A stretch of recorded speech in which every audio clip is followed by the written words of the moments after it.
안녕하세요. 저는 서울에 살고 있는 30대 여자입니다. 저는 평소에 사연 열차를 즐겨 듣는 애청자인데요. 사연을 듣다 보면 세상에 참 별의별 사람이 많더라고요. 저 역시 그 별의별 사람과 결혼하고 그 못지않은 시댁 식구들을 만나게 되어 이혼을 하게 되었는데요. 저의 기가 막힌 사연 한번 들어보실래요?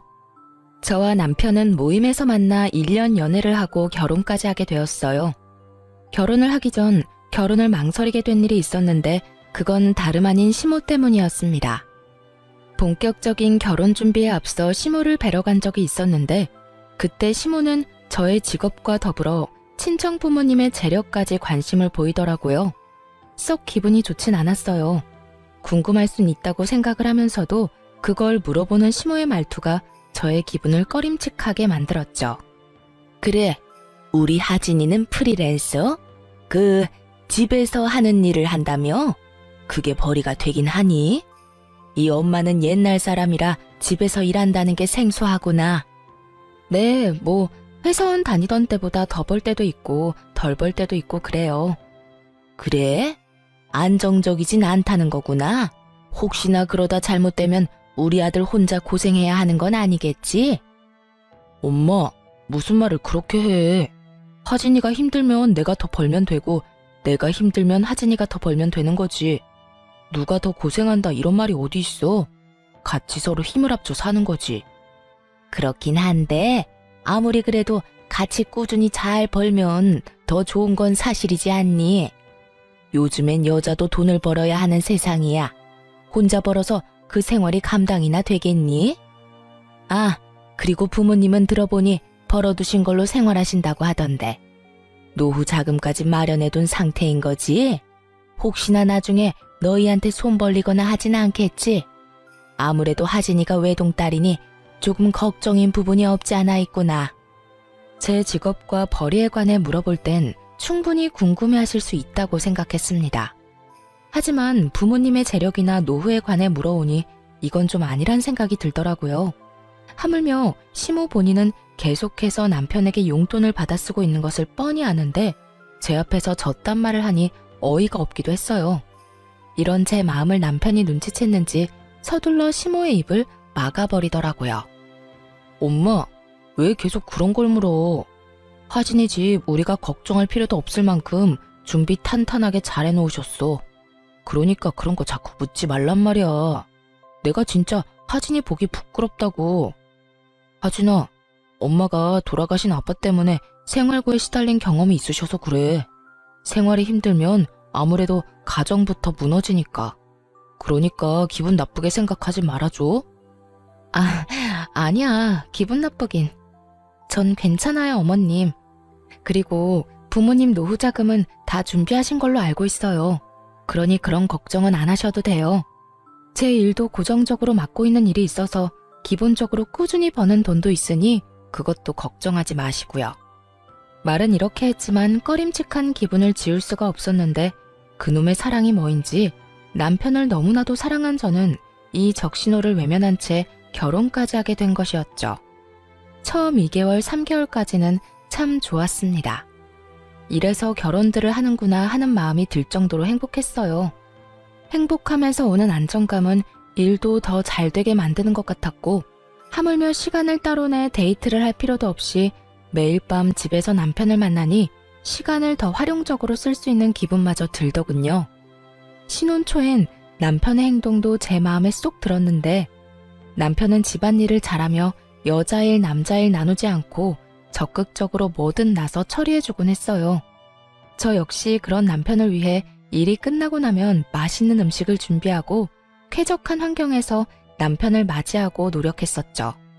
이렇게까지 행복한 것이 결혼이라면 진작 했어야 했다는 생각이 들 정도로 만족스러운 결혼 생활이었는데 애써 무시하고 넘겼던 시댁에서 일이 일어나기 시작했습니다. 처음 문제는 남편의 여동생 신우이였어요. 저에겐 제 능력을 따지는 것도 모자라 친정의 재력에 대해서도 아낌없는 걱정과 우려를 토해내던 시모는 정작 본인 노후에 대한 대책도 없어 보이더군요. 더 가관인 건 신우이였는데 신우이는 적지 않은 나이인데도 불구하고 제 앞가림도 제대로 못하고 있었어요. 시모는 그나마 살고 있는 집이 자가였던 터라 남편이 조금씩 주는 용돈과 소일거리를 하며 생계를 유지라도 하고 있었는데 젊은 시누이는 조금만 마음에 안 든다 싶으면 참을 생각은 전혀 하지 않고 회사를 그만두는 것을 반복하고 있었죠.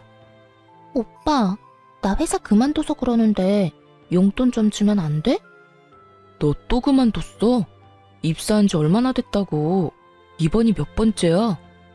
아, 몰라. 자꾸 이상한 트집 잡아서 구박하잖아.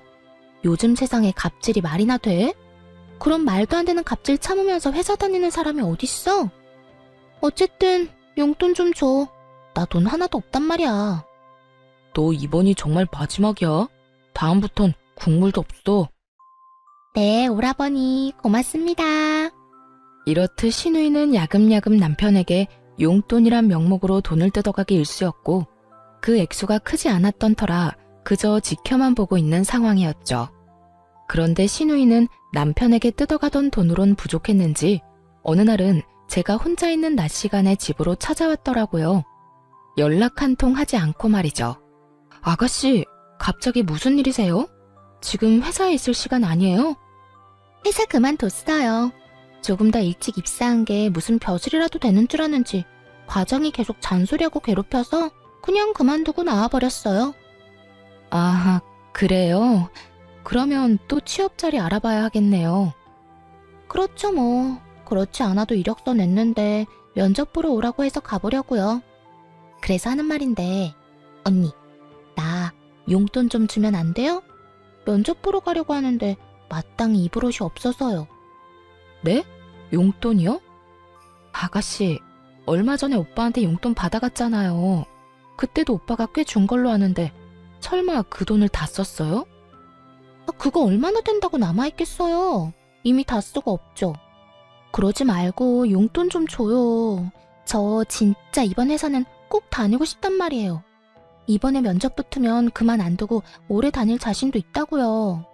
사실 예전부터 들어가고 싶던 회사였는데 번번이 떨어져서 면접도 못 봤던 곳이에요. 제가 오죽 간절하면 언니한테까지 이러겠어요? 그러니까 돈 좀 줘요. 제가 이번엔 정말 잘할게요. 다른 것도 아닌 면접 핑계를 대는데 어쩔 도리가 없더라고요. 하는 수 없이 전 결국 시누이에게 용돈을 주게 되었고 시누이는 말한 대로 정말 가고 싶었던 회사였던 것인지 준비를 열심히 한다 싶더니 취업을 했다고 연락이 왔더라고요. 언니, 저 붙었어요. 그때 말했던 그 회사에 입사했다고요. 그게 정말이에요? 아가씨, 정말 축하해요. 그렇게 가고 싶어 하더니 정말 잘 됐어요. 전 진심으로 축하해 주었고 시누이는 덕분에 취업 성공했다며 고맙다고 하더군요. 그렇게 취업을 한 시누이는 이때껏 다녔던 회사와는 달리 자기 말처럼 열심히 회사에 다녔고 한 달이란 시간 동안 단 한 번도 회사에 가기 싫다, 그만두고 싶다 등의 말을 하지 않더라고요. 그간 매번 한 달 만에 그만두거나 길어도 두세 달이었던 터라 이번엔 뭔가 달라도 확실히 다르다고 생각할 때였어요. 여보, 이번엔 아가씨 오래 버티네? 그 회사 진짜 다니고 싶었던 회사였나 봐. 그때 집에 와서 나한테 용돈 받아갈 때 그랬거든. 진짜 가고 싶었던 회사인데 번번이 떨어졌다고 말이야. 아, 어찌되었든 아가씨가 마음 잡은 것 같아서 다행이다. 나 회사 생활 적응 못하는 아가씨 보면서 내심 걱정했거든. 말도 마. 지금 다니는 회사가 마음에 드는 게 아니라 남자가 마음에 드는 거더라고. 뭐? 아가씨 좋아하는 남자 생겼대? 아니면 남자친구라도 생긴 거야? 남자친구 생기셨단다. 뭐 들어보니까 면접 볼 때 같이 면접 본 사람인데 그 남자 도움으로 면접에도 붙을 수 있었다고 하더라고. 옆에 앉아서 기다리는 동안 면접 노하우도 많이 알려주고 긴장 풀리게 웃긴 이야기도 많이 해주고 그랬대. 정말? 그러면 입사 동기하고 사내 커플인 거네? 그렇지. 아주 푹 빠져있더라. 말끝마다 자기 남자친구 자랑을 해대는데 귀 따가워 죽는 줄 알았어. 신우이에겐 꽤 괜찮은 남자친구가 생긴 듯 했고 전 그 이유가 무엇이든 간에 신우이가 회사에 잘 다니는 것 같아 다행이라고 생각했어요. 딱 여기까진 다 괜찮았습니다. 젊은 남녀가 서로 좋아 만나겠다는데 그건 문제가 될 것이 전혀 없었죠. 하지만 그 다음이 문제였어요.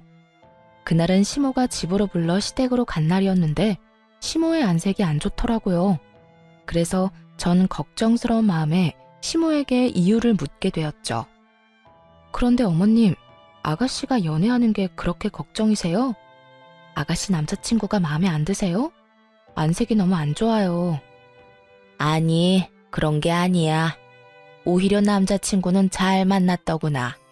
집도 잘 사는 것 같고 사람도 성실하고 반듯한 것이 마음에 들었어. 지금 혼자 사는데 글쎄 그 아파트도 자가라고 하더구나. 그래요? 젊은 나이에 능력이 좋네요. 여러모로 좋은 일인 것 같은데 왜 그렇게 표정이 어두우세요? 그게 아니 글쎄 우리 딸 임신을 했다나 봐. 모아둔 돈은 전혀 없는 주제에 덜컥 임신이라니. 일을 어떻게 해? 상대방은 바라는 게 많아 보이던데 우리는 능력이 안 되니 말이다. 돈은 없으면서 당장 결혼해서 아기는 무조건 낳을 거라고 난리다. 내가 골머리가 다 아파. 연애한 지 한 달 만에 임신, 그리고 결혼이라니. 솔직히 당황스럽긴 했어요. 그렇다고 이미 가진 아기를 지우라고 할 수도 없는 노릇이고 또 그렇다고 준비된 것도 없는 아가씨에게 하고 싶은 대로 다 하라고 할 수도 없는 노릇이었죠. 그렇게 제가 당황스러움에 아무 말도 하지 않고 있으니 시모가 내 눈치를 살피며 이야기를 꺼내기 시작했어요. 그래서 하는 말인데 네가 시집 올 때 해온 신혼집 알아보니까 그 아파트 가격 많이 올랐던데 그거 처분해서 우리 딸 시집 좀 보내면 안 되겠니? 저를 시댁으로 부른 목적이 밝혀지는 순간이었어요. 결혼을 할 당시에 남편이 모은 돈이 별로 없어 친정에서 아파트를 해주셨는데 그 아파트를 팔아 시누이 결혼 자금으로 내놓으란 말을 하려 저를 부른 것이었더군요.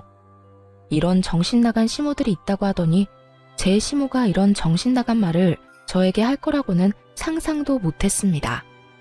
이런 문제일수록 애매하게 말해 괜한 기대감을 주는 것보다 확실하게 딱 자르는 게 맞다고 생각해 저는 조금 단호하게 나가기로 했어요. 네? 제 집을요? 그러면 저희는 어디서 살아요? 어디서 살긴 여기서 살면 되지 않니? 우리 아들 방 도배 싹 하고 가구 들이면 제법 신혼방 분위기 날 거다. 그러니까 집 처분해서 우리 딸 시집부터 좀 보내자꾸나. 아기를 지우라고 할 순 없는 노릇이지 않니? 그렇다고 제 집을 처분해서 아가씨 시집 보내는 것도 아니죠. 저도 힘들게 번 돈으로 힘들게 장만한 집이라고요. 저희 부모님 돈도 들어가기도 했고요. 어찌됐든 전 그럴 생각 없으니 어머님도 방금 하신 말은 없던 걸로 해주세요. 제 말에 시모는 섭섭한 기색을 숨기지 않더라고요. 그때까지 소중하다는 듯 부여잡은 제 손을 제가 안 된다고 하자마자 신경질적으로 뿌리친 시모는 이렇게 말했어요. 넌 어떻게 된 애가 생각해본다는 말도 안 하니? 네가 그렇게 딱 잘라서 안 된다고 말하면 내가 민망할 거란 생각은 안 하는 거니? 넌 어쩜 그렇게 네 기분, 네 생각만 하니? 민망하셨다면 죄송해요. 그런데 저는 어머님을 민망하게 만들고 싶어서 그랬던 게 아니라 이런 문제일수록 딱 잘라 정확하게 말아야 한다고 생각해서 그렇게 말씀드린 거예요. 아무리 길게 생각해본다 한들 안 되는 일인데 시간 끌면 뭐해요? 괜히 기대만 하게 만들지 않겠어요? 전 그런 상황 만들기 싫었던 것뿐이니 너무 기분 나빠하지 마세요. 이미 기분 다 상했다.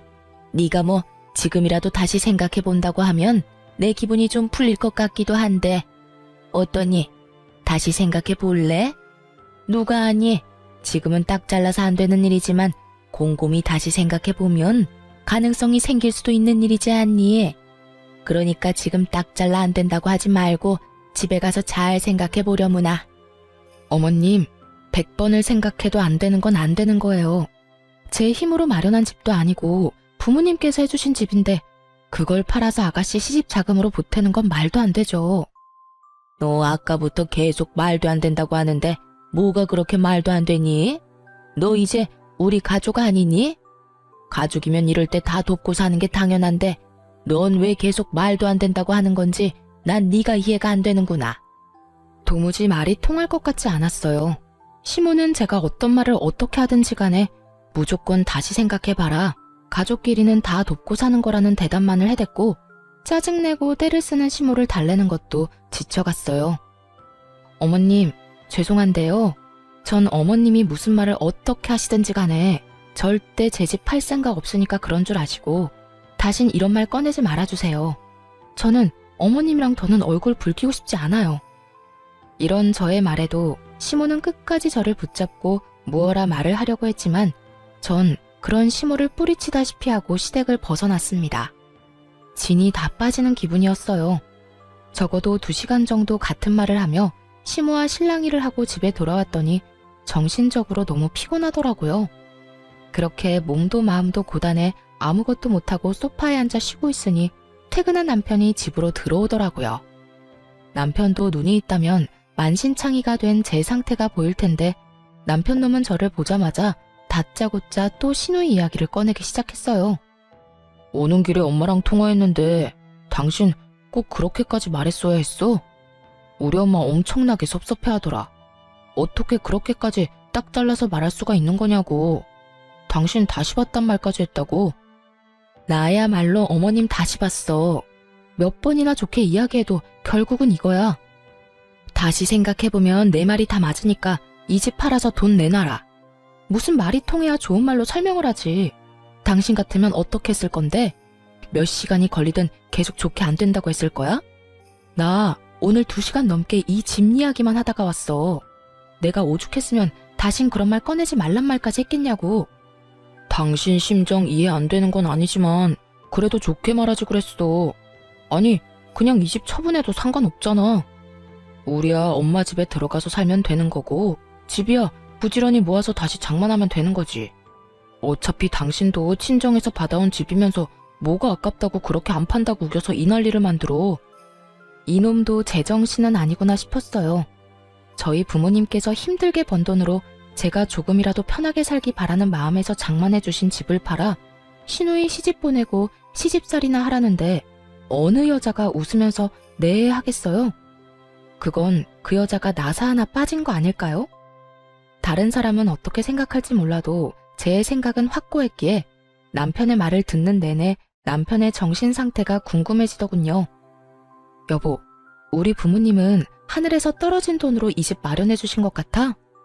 우리 부모님도 힘들게 번 돈으로 나 편히 살라고 큰맘 먹고 마련해 주신 집이야. 그런데 나 편히 살라고 마련한 집을 홀랑 팔아서 아가씨 시집 보내고 난 시집살이나 하라고? 당신 같으면 그렇게 하겠다는 말이 나오겠어? 아니, 당신이 어떻든 상관없이 난 그렇게 착하지도 그렇게 너그럽지도 않은 사람이니까 나한테 그런 말도 안 되는 요구하지 마. 당신 진짜 이렇게까지 냉정하게 굴어야겠어? 나도 오죽하면 이렇게까지 말하겠냐고. 다른 것도 아닌 임신했다잖아. 죽어도 아기 낳겠다는데 그러면 미혼모를 만들어? 그럴 순 없는 노릇이잖아. 일단 시집은 보내야지. 그러니까 애초에 그렇게 과한 혼수를 요구하면 아가씨가 딱 잘라서 안 된다고 했어야지. 모아둔 돈도 없고 마련할 능력도 없으면서 무조건 알겠다고 하면 어떻게 해. 그 뒷수습은 누가 하냐고. 아가씨 생각하면 나도 안타깝긴 하지만 그건 그거고 이건 이거야. 난 이 집 건드릴 생각 전혀 없으니까 그런 줄 알아. 여보, 왜? 여기 귀먹은 사람 없어. 소리 지르지 말고 똑같은 말 계속하게 만들지도 마. 처음이었어요. 남편과 제가 이렇게까지 언성을 높이며 부부싸움을 한 적은요. 남편은 계속 저를 설득하려고 했고 저는 끝까지 안 된다고 하고 그야말로 아비규환이 따로 없었죠. 그날 이후 시모와 시누이는 번갈아 가며 연락이 오고 있었고 연락이 없는 날엔 집에 와 저를 설득하려고 했었어요. 시모는 저에게 늘 이런 말을 했고 예, 너 진짜 가족끼리 이렇게까지 매정하게 구는 거 아니다. 내가 매번 하는 말이지만 다시 한번 생각해봐라. 아니, 다시 생각해볼 필요도 없어. 그냥 집 처분하고 네 시누이 줘. 이건 네가 해줘야만 하는 거야. 가족끼리 돕고 사는 건 당연한 거 아니니?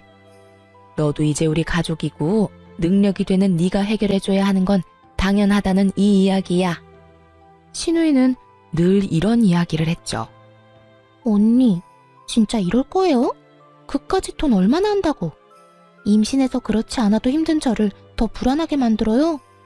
언니가 돈 안 해줘서 저 시집 못 가면 언니가 책임질 거예요? 저 임신까지 했는데 이러다 결혼 못하면 미혼모 된다고요. 아니 막말로 내가 그런 좋은 집에 시집 가게 되면 나만 좋겠어요? 내가 언니랑 오빠한테 다 보답하지 않겠어요? 공부 많이 했다고 하던데 어떻게 당장 눈앞의 것만 생각하고 먼 미래는 생각을 안 해요? 정 아파트 처분하는 게 싫으면 담보대출이라도 받아달라고요. 사실 설득이라기보단 당당한 요구와 우격다짐에 더 가깝긴 했지만요. 결국 전 두 사람의 번호를 차단함과 동시에 집에서 하던 작업을 밖에서 하곤 했습니다. 괜히 얼굴을 마주쳐봤자 감정만 상할 것이고 전화를 붙잡고 있어봤자 같은 말만 반복하는 상황에 지치기도 했으니까요. 남편은 제가 차단까지 했다는 사실을 전해 들었는지 또 저를 닥달하기 시작하더군요. 당신 진짜 이럴 거야? 어떻게 시댁 식구를 차단할 수가 있어? 내가 오죽했으면 이렇게까지 했겠어? 전화가 쉴 새가 없어. 어머님이랑 아가씨가 계속 전화해서 아니 두 사람은 나한테 이 집 맡겨놨대? 나한테 도대체 왜 그러는 거야? 두 사람도 오죽했으면 그렇게까지 하겠어? 오죽 급하고 절박하면 그렇게까지 하겠냐고. 난 분명 안 된다고 여러 번 말했고 지금도 그 생각에는 변함없어. 그러니까 나한테 그만 연락하고 그만 찾아오라고 전해. 남편은 끝까지 제 입장에선 조금도 생각하지 않는 듯 하더라고요. 그저 남편의 머릿속엔 자기 동생만으로 가득해 보였고 전 그런 남편을 보며 점점 실망감을 느끼고 있었습니다. 그렇게 살얼음판을 걷는 와중에 신우이의 상견례 소식이 들려오더라고요. 마음 같아선 상견례고 나발이고 참석하고 싶지 않았지만 남편이 돈도 안 내놓으면서 자리도 채우지 않을 셈이냐며 빈정거리길래 결국 참석하게 되었어요. 상견례 자리는 생각보다 화기애애했는데 본격적인 결혼 준비와 함께 돈 이야기가 오가며 분위기는 조금씩 무거워지더라고요. 저희는 아무리 급하게 하는 결혼이라도 격식은 차리고 싶은데 사돈 생각은 어떠세요? 아무래도 저희는 아들 하나뿐이라 해주고 싶은 것도 많고 그만큼 격식을 따지고 싶은 마음이 크긴 한데 혹시나 사돈 댁에서 부담이 되신다면 다 생략해도 상관은 없습니다. 혼수도 마찬가지예요. 지금 이 녀석이 사는 집에 다 갖춰져 있긴 하지만 아무래도 새 출발하는 건데 가전 가구도 새로 다 하는 게 좋지 않을까요? 뭐 우리 새아가만 괜찮다면 그대로 써도 상관은 없지만요. 사돈 댁에선 자신들의 입장에선 격식을 차리고 싶은 것도 사실이지만 최대한 시댁에 맞춰 진행해도 상관없다는 듯 말하더군요. 그 순간 내심 저는 잘 됐다고 이젠 그렇게까지 큰 돈은 필요 없겠다 싶었어요. 그러면서도 사돈 댁은 시댁에 들었던 것만큼 과하게 바라는 것 같지도 않은데 왜 집까지 들먹이며 사람을 괴롭혀댔나 하는 원망스러운 마음도 들더라고요.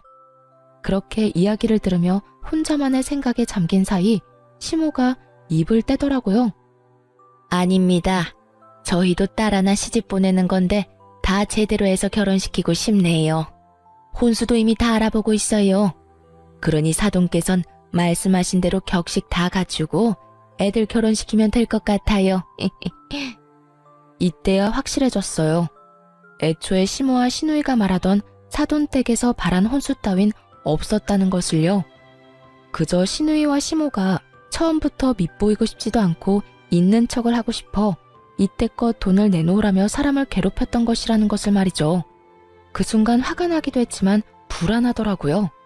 당장 돈 나올 구멍이 전혀 없다는 걸 아는데 저런 대화를 주고받으니 기가 막히면서도 불안할 수밖에요.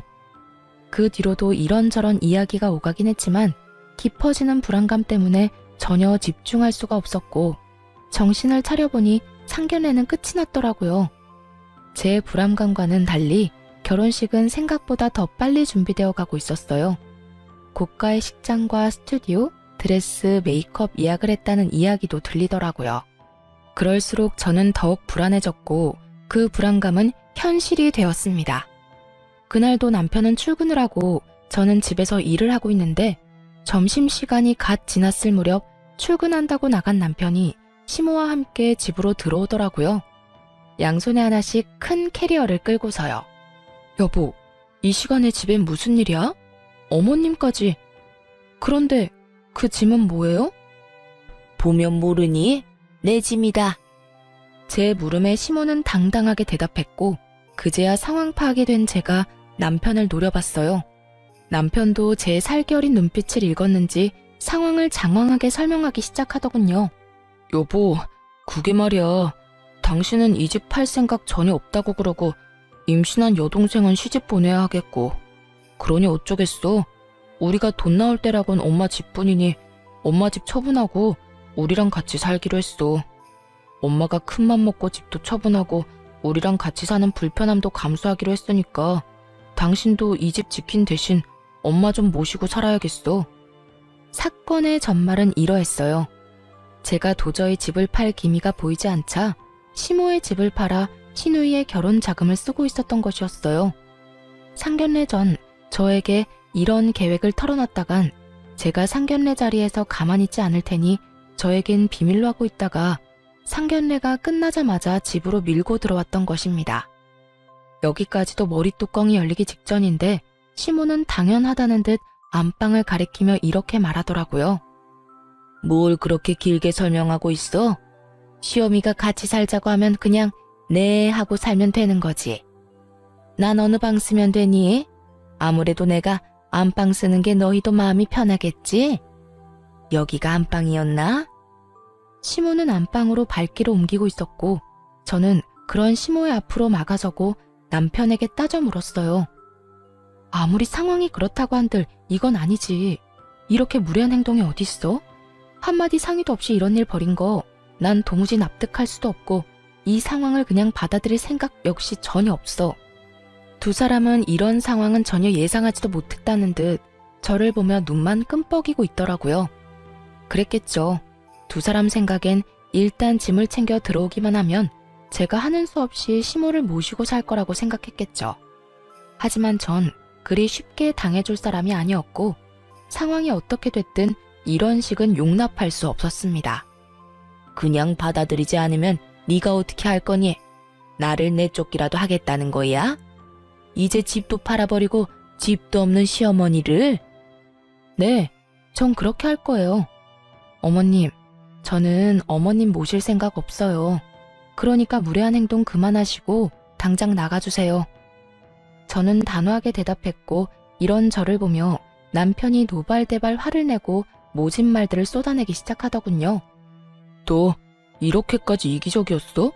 어떻게 우리 엄마 보고 나가라는 말을 할 수가 있어? 너 진짜 냉정하다. 아니, 네 몸속엔 피는 흐르고 있는 거 맞아? 너 지금 괴물 같아. 피도 눈물도 없는 괴물 같다고. 날 이렇게까지 몰고 간 건 당신이랑 어머님이야. 집 가지고 사람을 그렇게 괴롭히더니 이제는 뭐? 한마디 상의도 없이 밀고 들어와서 같이 살겠다고? 난 절대 싫으니까 이런 내가 그렇게 싫으면 당신도 어머님이랑 나가. 뭐해? 어서 안 나가고. 나 절대 안 막아. 안 붙잡는다고. 너 감히 내 아들한테 뭐? 이 집에서 나가? 어디 가장을 집에서 내쫓으려는 게야? 이렇게 말한 시모는 제 머리를 향해 손을 뻗었고 전 그런 시모의 손을 낚아채 뿌리치며 이렇게 말했어요. 몸에 손대지 마세요. 그리고 지금 당장 나가세요. 지금 당장 나가지 않으면 아가씨 결혼 제 손으로 다 엎어버릴 겁니다. 우려했던 말이 제 입에서 나오자 두 사람은 잠시 멈칫한다 싶더니 이내에 비웃음을 지어 보이며 저를 조롱하기 시작하더라고요. 네가 무슨 수로 내 딸 결혼을 없는다고 그러니? 당신 미쳤어? 제정신이야? 아무리 기분이 상했다고 해도 어떻게 그런 말을 해? 당신 진짜 이렇게까지 모진 사람이었어?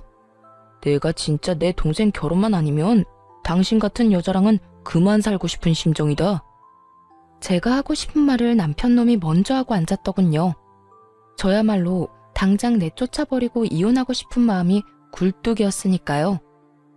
나도 마찬가지인데 잘 됐네. 그러니까 당장 이 집에서 나가. 이혼하고 싶은 여자랑 얼굴 보면서 살 필요가 뭐가 있어. 어디 어른 앞에서 건방지게 이혼 이야기를 꺼내는 게야? 너 도대체 뭘 믿고 이렇게까지 나오니? 이까지 집? 너 지금 이까지 집 믿고 이렇게 건방지게 구는 거니? 집 있는 게 무슨 벼슬이라도 되는 줄 아나? 자기가 뭔데 이혼을 한다 만다 하는 것도 모자라 내 딸 결혼까지 망친다고 하는지. 저 다 알고 있어요. 아가씨 임신한 거 아니라는 거. 뭐야? 네가 그걸 어떻게 알고 있는 거야? 그래요. 아가씨는 임신한 적이 없었어요. 이 사실을 알게 된 건 멍청한 신우이의 뒤처리 때문이었죠. 한참 저에게 돈을 요구하던 시기에 신우이가 저희 집까지 찾아온 적이 있었는데 그때 화장실을 자주 간다 싶더라고요. 임신 초기에 화장실을 자주 가기도 한다고 하니 그런가 보다 했는데 신우이가 돌아가고 난 후 화장실을 가니 쓰레기통에선 여러 개의 생리대가 발견되기도 했고요. 정말 기가 막히지 않나요? 어떻게 임신을 가지고 장난질을 할 수가 있는지 제 상식으론 이해가 되지 않더라고요. 아무리 그 남자를 붙잡고 싶고 그 집안의 재력이 탐이 난다고 한들 그런 거짓말은 절대 안 된다고 생각했죠. 그러면서 이때껏 저를 대했던 모든 행동에 대해 의구심을 품게 되기도 했고요. 사실 처음에 신우이가 임신했다고 하며 시집갈 돈이 없다고 했을 때 조금 흔들렸던 건 사실이에요.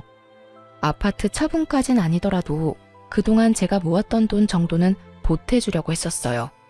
하지만 시모가 파렴치하게 나오는 모습을 보며 그 생각도 스치듯 지나가 버렸고 절대 아무것도 내주면 안 된다는 생각을 하게 된 것이었죠.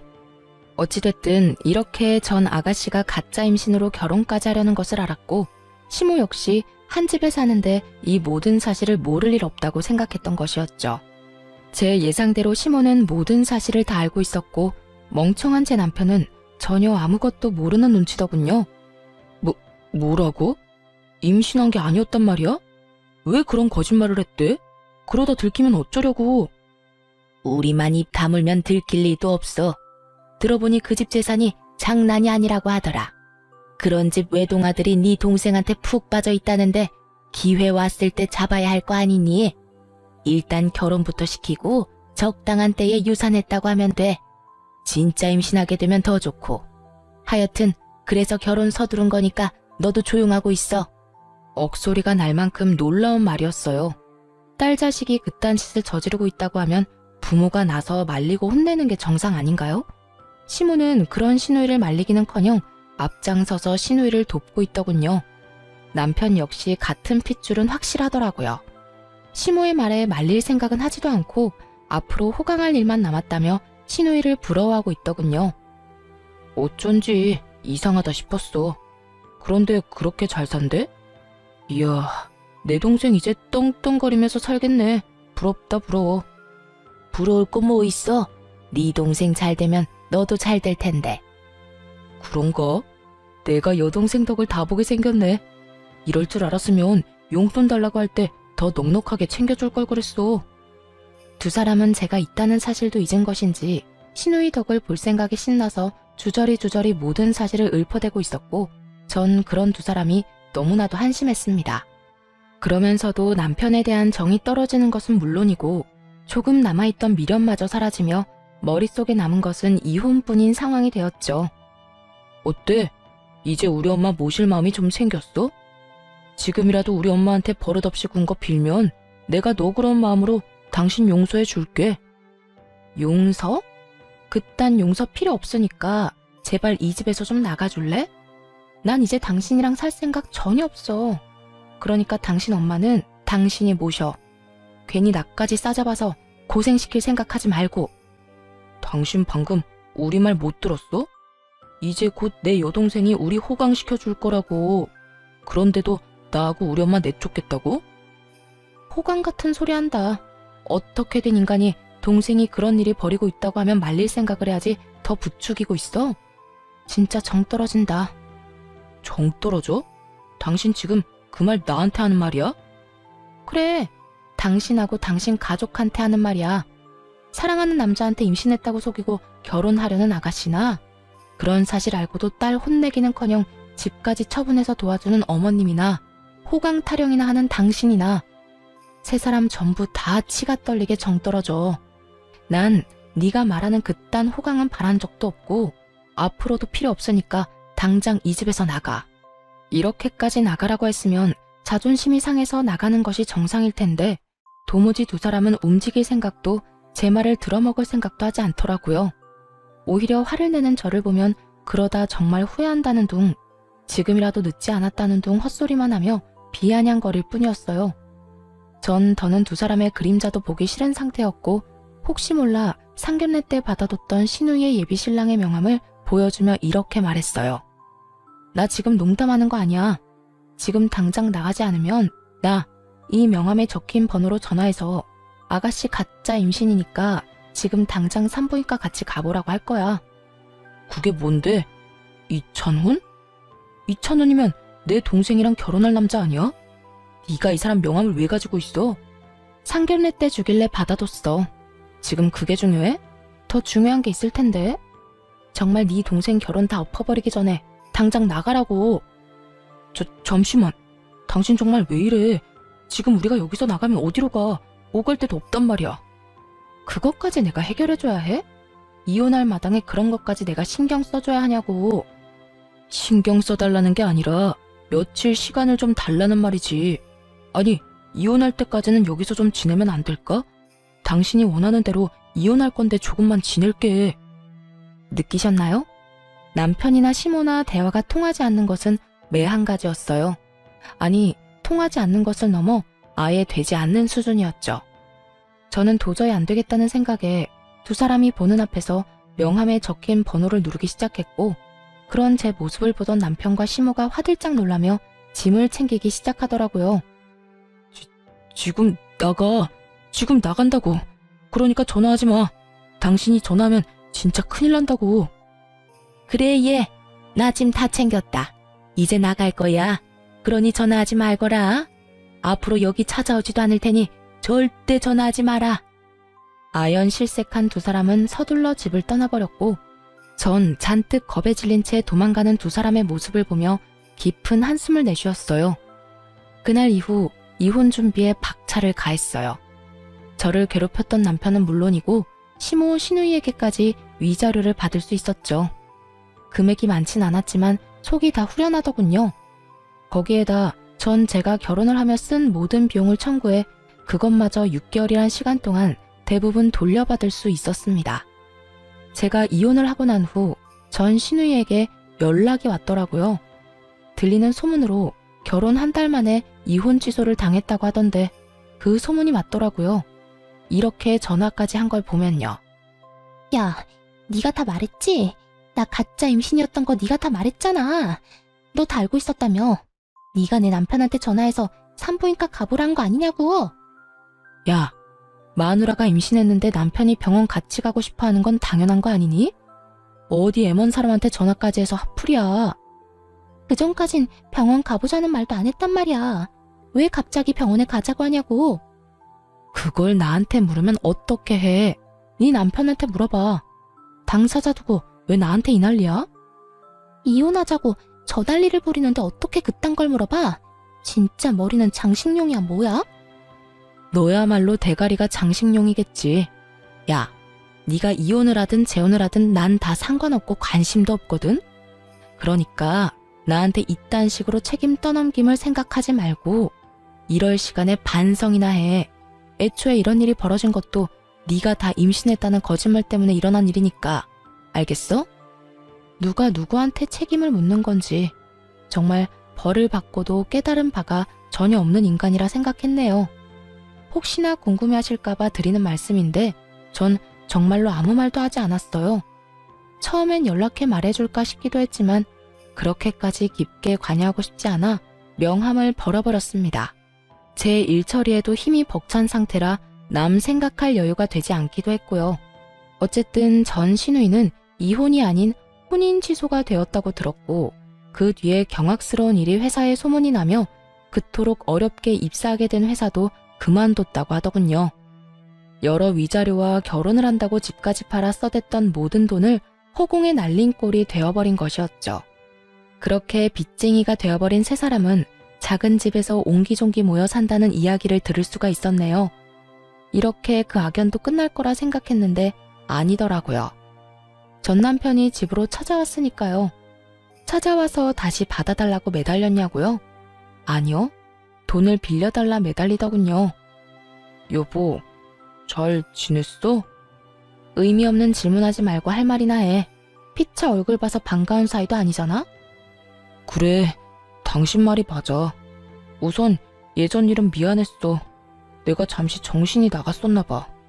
지금 생각하면 내가 왜 그랬나 싶은데 그땐 뭐에 홀리기라도 했는지 내가 하는 모든 행동이 잘못된 행동이라고 인지하지도 못했어. 정말 미안. 같은 말 시킬 거야? 할 말만 하라고. 고작 그딴 사과하자고 온 건 아닐 거 아니야? 제 말에 남편놈은 제 눈치를 힐끔힐끔 보며 이야기를 꺼내더라고요. 그게... 여보, 나 돈 좀 빌려주면 안 될까? 알다시피 이리저리 빚을 많이 내서 요즘 많이 힘들어. 막내도 아직 취업 못해서 나 혼자 감당하려니까 너무 버거운 상태야. 그러니까 당신이 너무 힘들어서 그러는데 나한테 돈을 빌려달라고?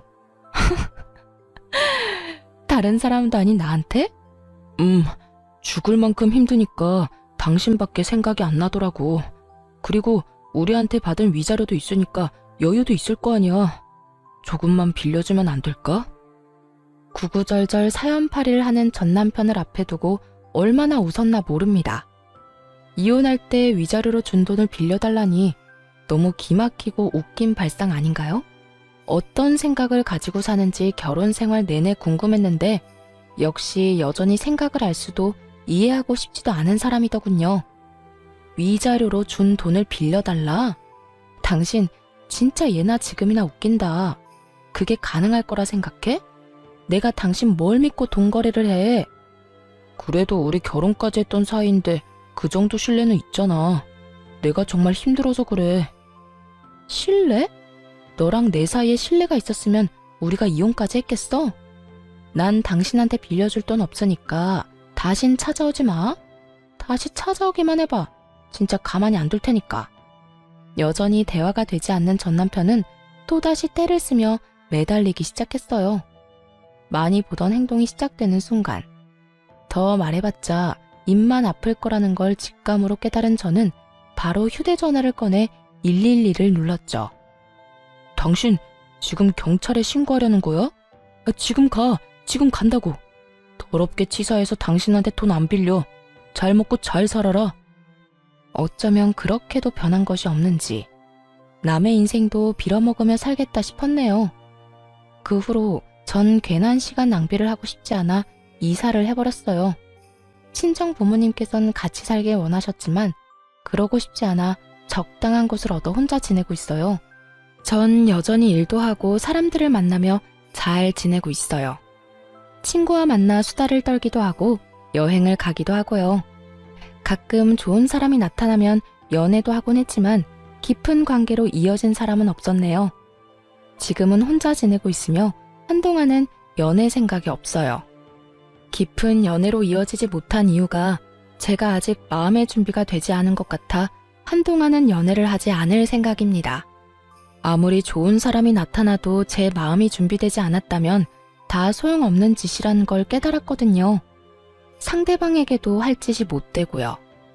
이혼할 당시 혼자가 되는 게 참 무서웠던 것 같아요. 외로움, 허전함, 그 감정들이 저를 견딜 수 없게 만들 것만 같거든요. 하지만 당한 게 있어서 그럴까요? 막상 고민하던 이혼을 하고 나니 알턴이 빠진 것처럼 너무나도 속이 시원하더라고요. 그래서 혼자 지내는 지금이 너무나도 만족스럽고 행복한가 봐요. 앞으로 전 이렇게 살아가 보려고요. 저를 위해 시간을 쓰고 제 행복을 위해 살아가는 삶 말이에요. 여러분도 응원해 줄 거죠? 저의 사연은 끝이 났습니다. 함께 해주신 모든 분 감사합니다.